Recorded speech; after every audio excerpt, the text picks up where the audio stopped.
Good afternoon, everyone. This is the Spartan. It's day 471 of Russia's illegal war in Ukraine. I'm just going to buzz through a quick frontline update, some new footage that we've got, and then cover off the new U.S. aid package to Ukraine worth $2.1 billion. So just to get started, down in the Kherson region, we have, during an operation in the Kherson region, the Russian Army SBC 2S9 Nona was tracked down and obliterated by Ukrainian forces.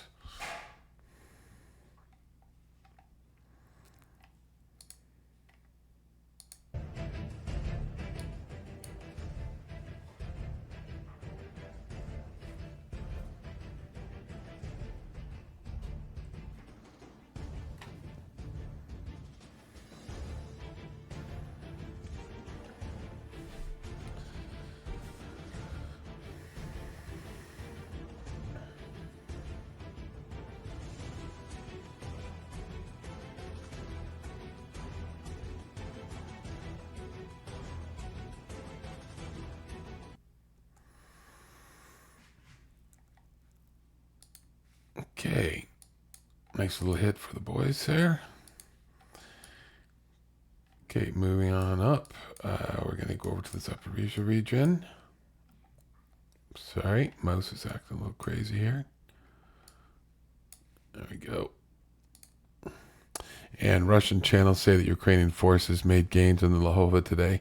This was actually yesterday, and are assaulting Malaya Tamchaka tonight as they did last night. So that's 2 days in a row they've hit the exact same spot.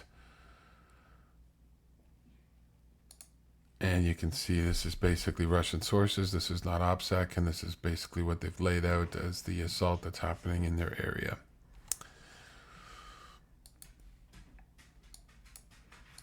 Moving to the east. In addition to earlier Russian claims, another Russian channel now reports that Ukrainian forces managed to break through Russian defensive lines near Rohytne, and that Russian forces have retreated to secondary lines. I think we're going to see some updates in the map in this area, if this is true, and it is coming from Russian sources. But if it's true, their secondary lines, I believe, are 3 to 4 kilometers behind the front lines that we saw there. So you might see a nice little map update in a day or two that shows that the Ukrainian forces have made some serious advances there.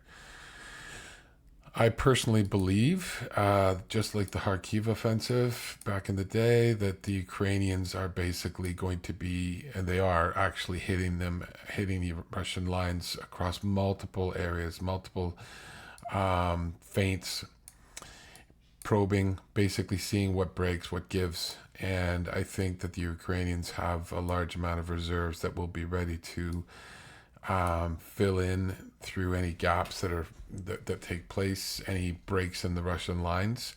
I think the Ukrainians are poised to take advantage of them. Just my opinion. As per Russian sources, Ukrainian troops are attempting to push through defensive Russian lines in the Robotyno Berhove area in one spot. Again, this is just Russian sources saying that they're being hit, and the Ukrainians are trying to push through this area as well. Many of you may have seen this already, but I wanted to make sure that we covered it. Berdyansk was hit hard again last night. Most people obviously attribute it to storm shadow when it's this distance from the current front lines. Something substantial was hit and burned for quite a bit. And I don't care if it's a Russian false flag attack or Ukrainian attack. I see another Russian military facility burning. I press like. I'll give it this one too.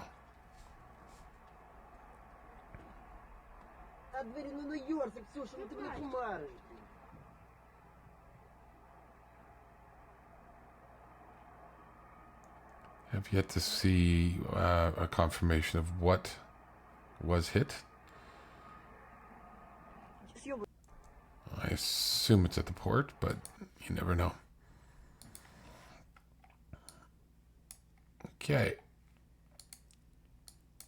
I think we're heading over to the next region. Again, this is not violating any OPSEC. This was just placed where, just randomly.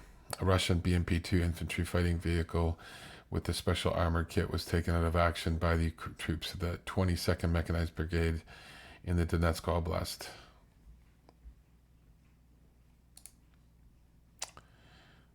There's all the faces blacked out, and there's a nice decimated, like the back half is gone. It's quite impressive. Moving up to Bakhmut, here we have some new footage, some interesting footage. We'll start in the southwest. Recent work of a tank gunner for the 3rd Separate Assault Brigade near Bakhmut. Again, exact location unknown. This is posted by Ukrainian sources.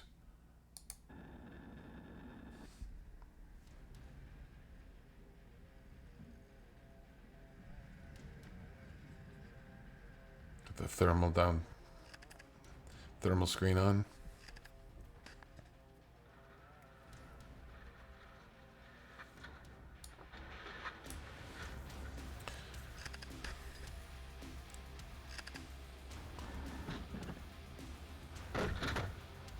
Assuming this is a T-72B3, but not 100% sure.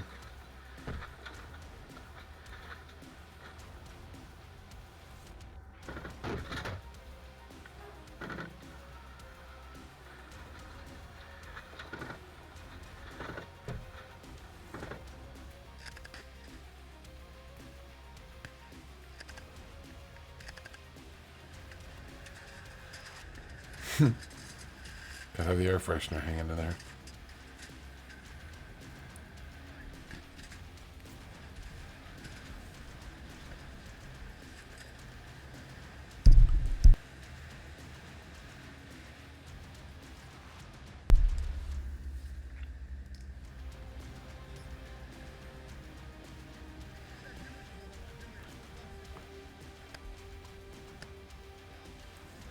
Those smoke grenades.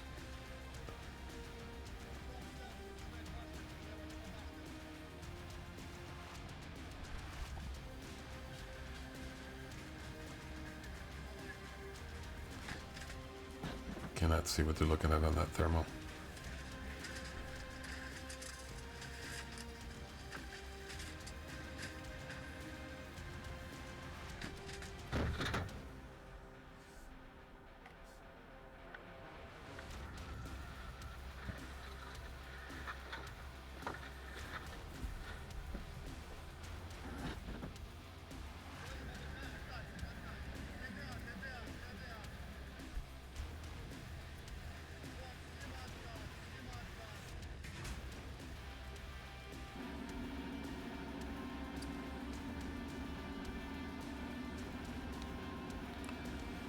And now they're making smoke.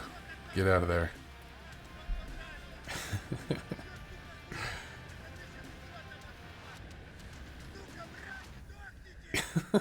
Guy's jacked up. That's awesome. Okay, next up. Soldiers of the 77th Separate Airborne Brigade of Ukraine's Armed Forces turn an enemy tank into a burning pile of metal. Oh yeah. This one goes through the 3 stages of destruction.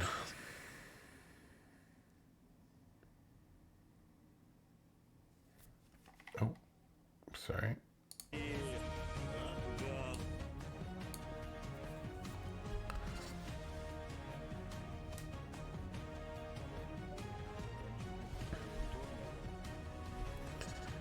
Believe it's being hit by drones, but cannot.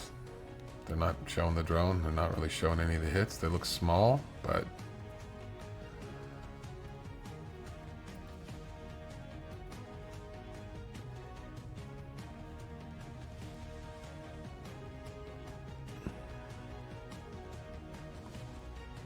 got the nice little cook-off going.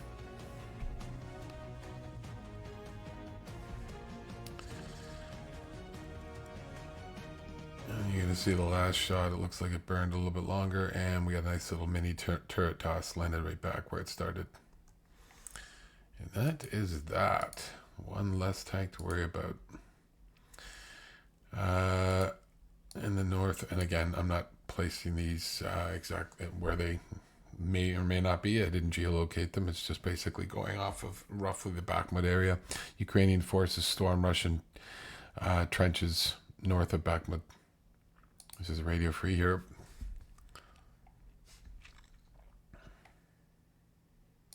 One sec.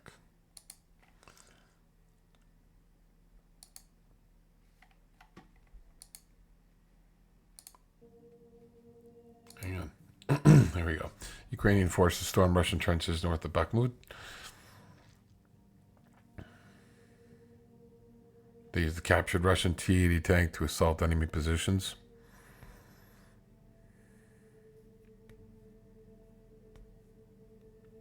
And retake land in the bloody battle for the eastern city. The soldier spoke to Current Time on June 2nd, shortly after the attack. The infantry started the assault, but came under artillery fire. Russian artillery fired at their own trenches. They don't care. Our infantry was in a tough situation. So they took cover behind the trees, some 15 meters away from the trenches.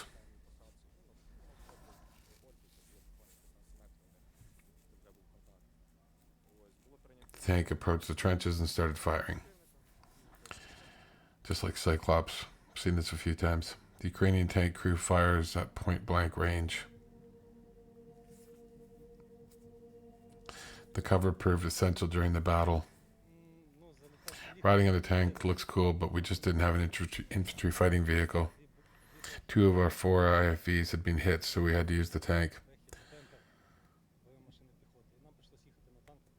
Still, riding on a tank is better. There's more surface to sit on. You won't fall off a tank. Ukrainian troops used grenades to clear the trenches. Some Russian forces were able to retreat, slowly but surely. We moved to clear one side of the trenches, then we went to the other side because there were lots of trenches and hideouts. The Russians had done a lot of digging. Wagner Group claimed that they had captured Bakhmut last month before handing it to regular Russian forces. The Ukrainian troops say the recaptured land is a springboard for future assaults. Bakhmut will fall or hold again, whichever way you want to put it. And last one for the Bakhmut area, the Ukrainian Army's 3rd Assault Division defeated the 73rd Brigade of the Russian Federation near Bakhmut.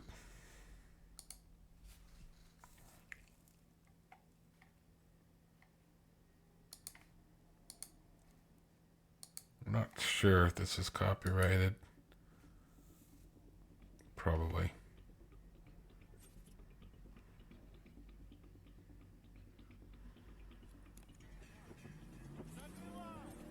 I think we're good.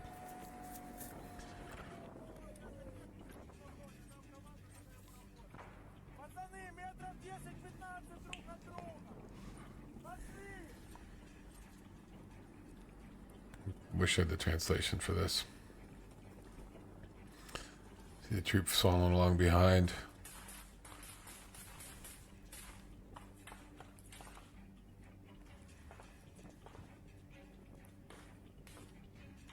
Is that Enla?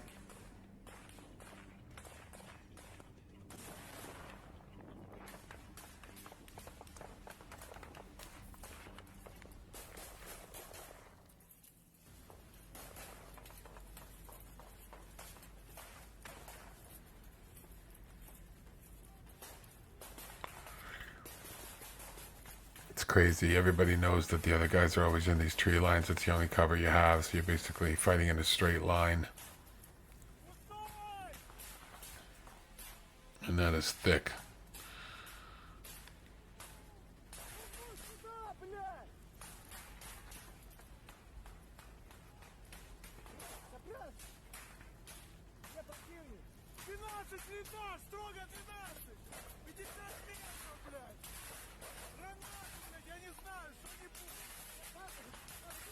This guy's gonna let an NLAW go off in the woods. Yep.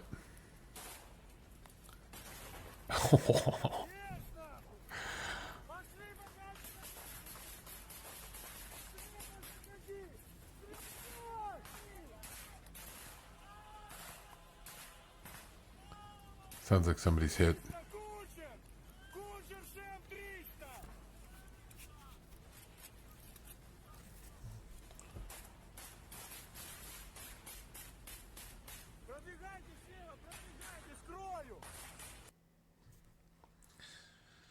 That is that. Pretty intense fighting. Going around. Oh yeah. This was the last night Shabakino was hit. A building or buildings.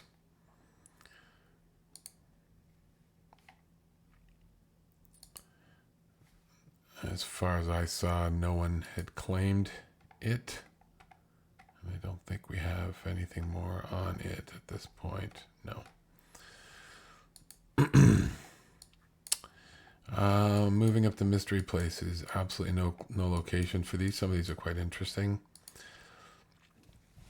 Attack of the drone dive bombers. So just wanted to show you this real quick. So Ukraine has started to develop dive bombing FPV drones that do not and have to smash into the vehicle that they're targeting.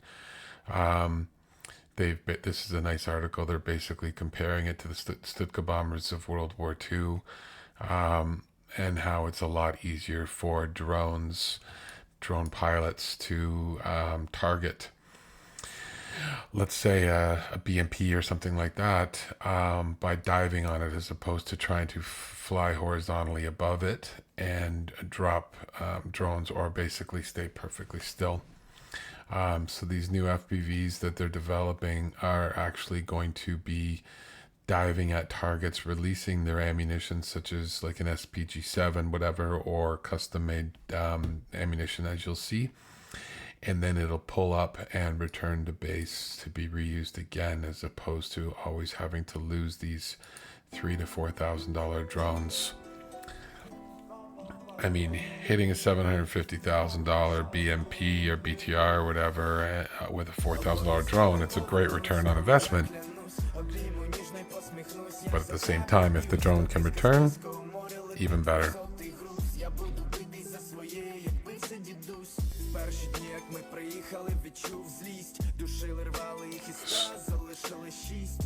So the angle doesn't do it much justice, but this is basically acting as a dive bomber right now, trying to release into the trench. You see it targets where it wants to hit, releases, turns around, direct hit.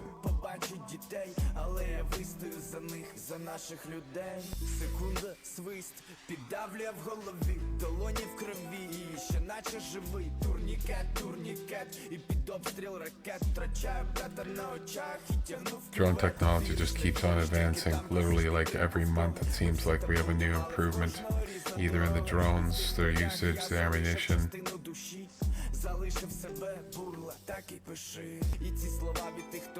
Target. Use that little yellow dot to the target. Brilliant. And then you see the drone returning home.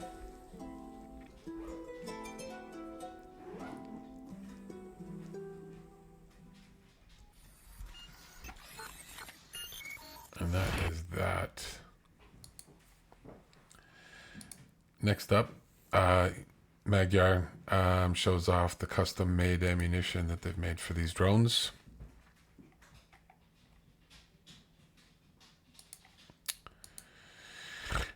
The red that you see here is all frags. It's all going to be fragmented, and the copper that you see here are basically shaped charges.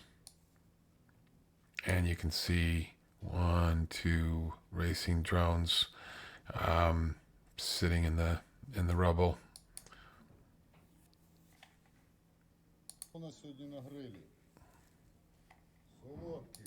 That gives you a good look. All those little metal pieces frag out, and there's your shape charge copper. Цукерки від шамана з гострим іспанським соусом дронів камікадзе Торо. Kamikaze. Та-да, хробачня, то дитячі забавки. Смачного. Jaga jaga. And that is it for the custom ammo that they're making now, which is quite impressive.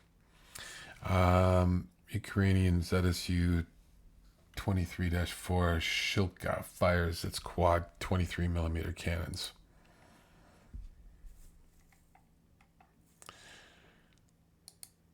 These Shilkas were originally used for anti-air, but they basically have a 90-degree plane, and they are used quite regularly for anti-troop and anti-equipment.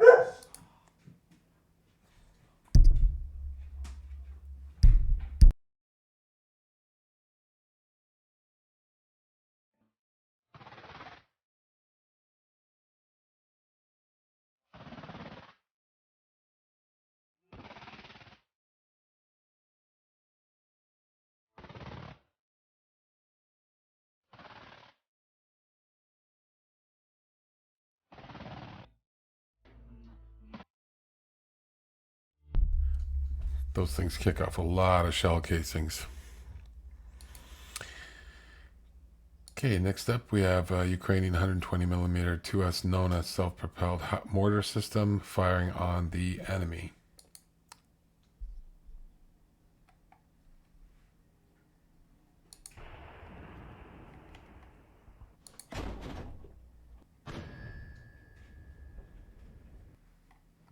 One more time.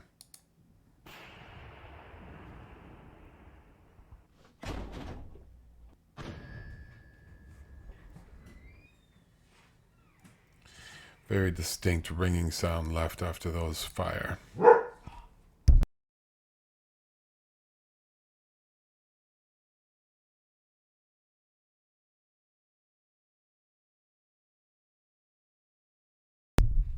Next up, Ukrainian troops filming a burning MTLB APC somewhere in Ukraine.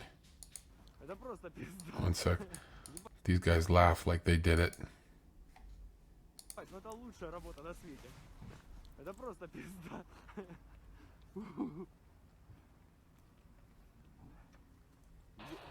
Ебать, все поплавилось нахуй.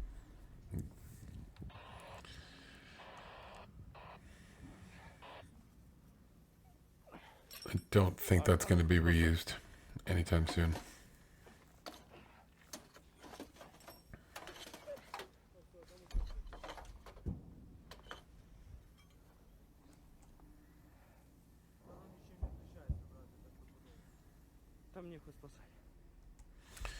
That is that. One less piece of hardware to worry about.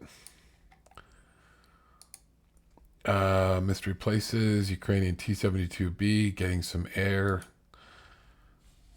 Bo and Luke Duke in the house. And yes, I'm aging myself. If you got that, so be it.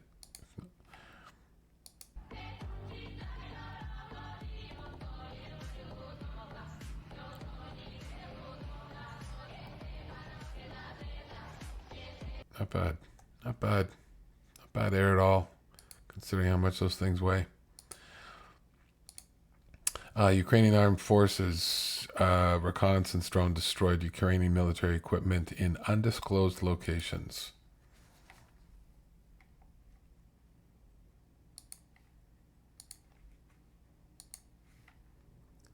I think we're good for music. I can't remember this one.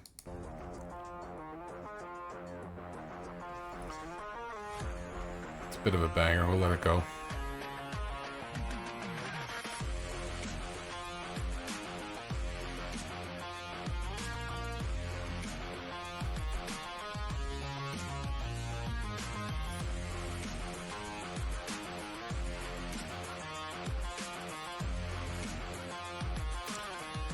Their editing is not great, though. I don't like that jerking back and forth, but hey. Okay, let's get in the fuel truck and get out of here. Damn.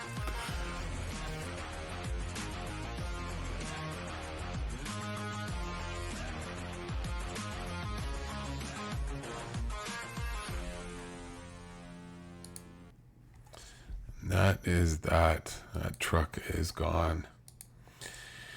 Oh, we're gonna leave that one out. That's on my Patreon. It's a Ukrainian sniper at work. I thought I deleted that. HIMARS o'clock. This bike rider clearly has more important things to do than worry about the local HIMARS. Goes around it like it's a bus parked at a bus stop. Блять.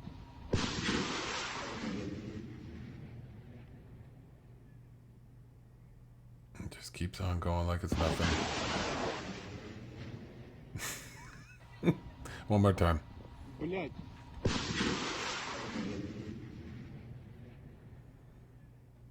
Doesn't even look back.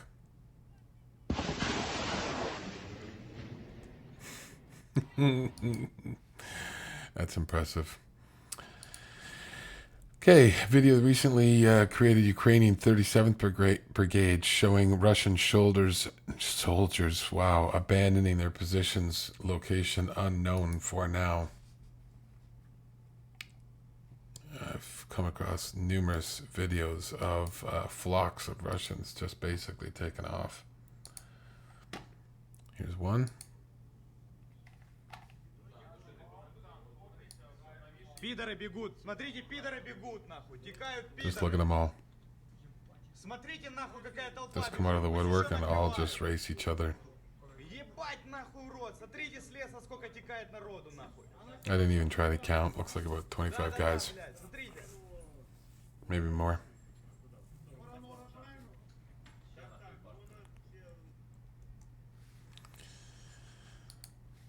I don't think they're going to be holding out for long in a lot of places. Similar title: Russian forces abandon positions after coming under targeted Ukrainian fire, which we've all been predicting. Just watch them come out of the woodwork. See them all running. Just coming out of hidey holes and trees and bushes. Here. As soon as they see a few of their mates go, they're like, okay, I'll join you. And then they join by somebody else, and they're joined by somebody else, and now you've got the Boston Marathon. That looks like about 40, 50 guys.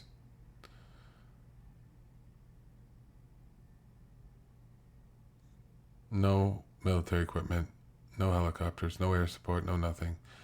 Just little green men sprinting. Dozens of them. And more coming. They got the word. Oh my God. Nobody wants to be the last guy standing in the trench. And two more news items. Second last one, Russian tank retreating after being hit. Somewhere in Ukraine. We'll play this music.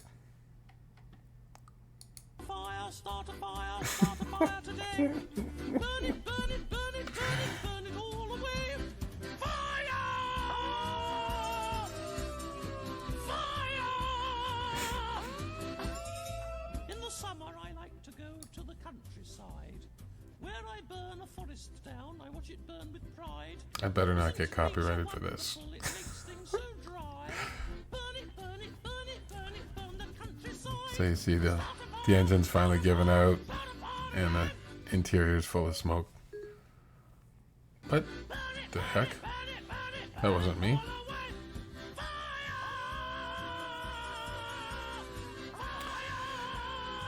Commander, driver, gunner all got out.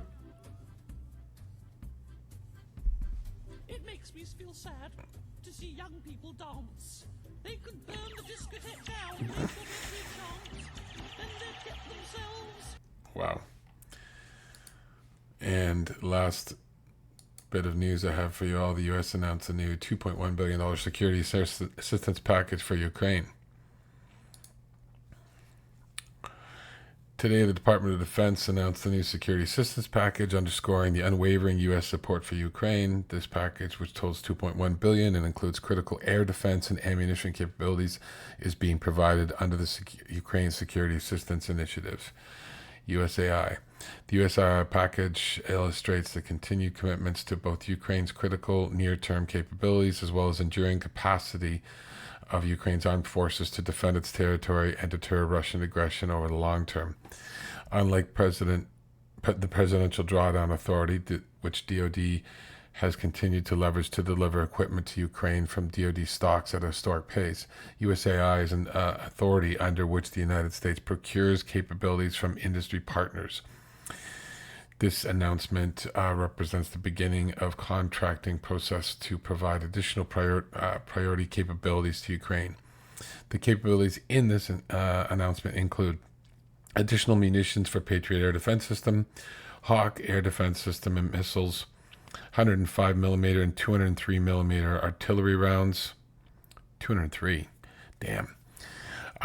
Puma unmanned aerial systems, laser-guided rocket systems, support for training, maintenance, and sustainment activities. So I believe the Hawk air defense systems, I believe that this is going to empower the Ukrainians to go out and purchase some additional Hawks. The United States will continue to work with its allies and partners to provide Ukraine with capabilities to meet its immediate needs and longer-term security assistance requirements.